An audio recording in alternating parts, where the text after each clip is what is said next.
Windows is better. I made a track using sounds from Windows. It's like the biggest nerdy moment I've had in a while. So I took the speech misrecognition. My god. Wait, what's that? This isn't what people are debating about?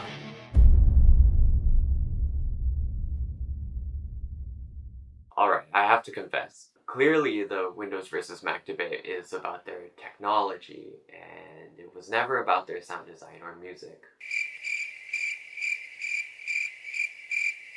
But that's too bad. We're already here, knee-deep into this comparison, so you're gonna sit here and watch me make some more music. I'm just kidding, by the way. I know it's about technology. Sarcasm is still a thing. I hope. But there is a reason why I am doing this series. It'll all make sense soon enough, just you wait. Before I do anything, I just want to make it clear I don't have any real preferences between Windows or Apple. See, look, I even have an iPhone to prove it. Oh, alright, I don't have an iPhone. They're so freaking expensive, who can afford it? But I do have an iPad, and it's been treating me very well, so I'm not biased. Anyways, I digress. Let me go get some samples from any and all devices from Apple. And just like the last video, I'll also be making a lo-fi track. If you haven't seen the last video yet, you should go check it out first before you finish watching this one. It's somewhere over here. Okay, let's get right into it. It all started with this sound.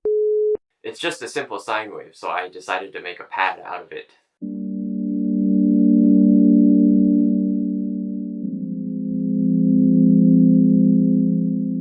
I included some volume automation to make it swell. You know that sound an iPhone makes when you hit record? I took that sample and I turned it into a marimba. Can't talk about Apple without talking about Siri. Hi, I'm Siri. You know how Siri makes all these bleeps and bloops? I took that and made some really bright, sparkly bells.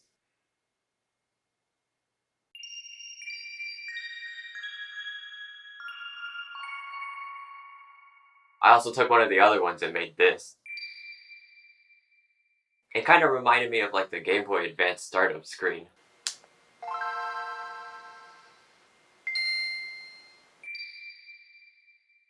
It's kinda close. I also made some arpeggios using Mac's crash chimes. So I turned that into this. For some reason, it kind of reminds me of like Pac-Man.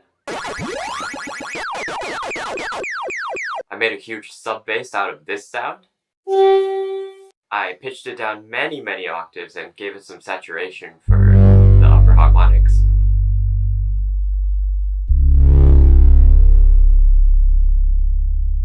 Any Mac users out there ever heard of this?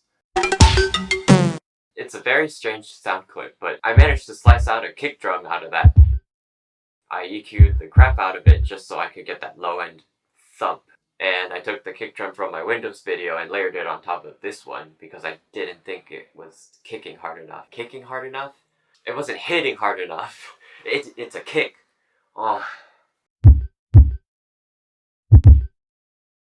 I took the sound from activating sticky keys on a Mac and I turned it into my snare. It's basically swimming in reverb just so I could get that ambience.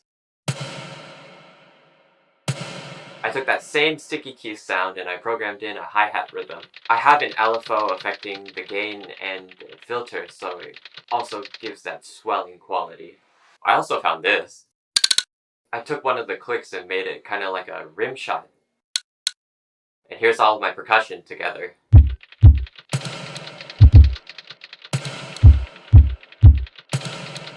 For this specific track, I was having some difficulty finding some sounds that would blend well together using only Apple sounds. So I ended up borrowing some sounds from Windows anyway. That just proves that Windows is better.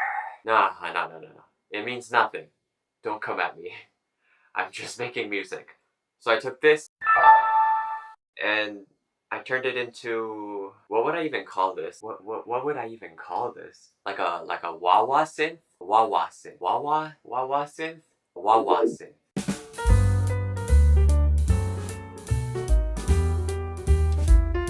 I I have a bandpass filter with a resonance peak. I have a bandpass filter with a high resonance peak. High resonance peak. I have a bandpass filter. High resonance peak. Peak. I have a bandpass filter with a high resonance peak. Oh. I have a bandpass filter with a high resonance peak. I have a bandpass. I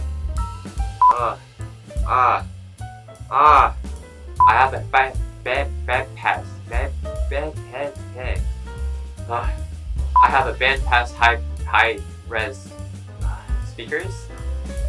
I have a bandpass filter with a high resonance.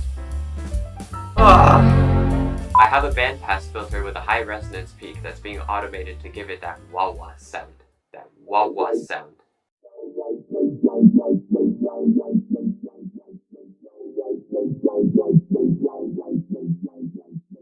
There's a lot of automation in this track, and it's very this.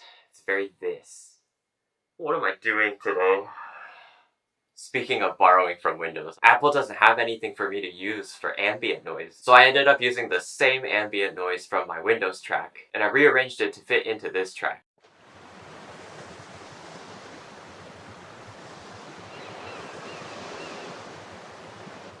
There's also this really nice synth solo that comes up at the end, and it kind of reminds me of those flutes you hear in those old Super Nintendo games.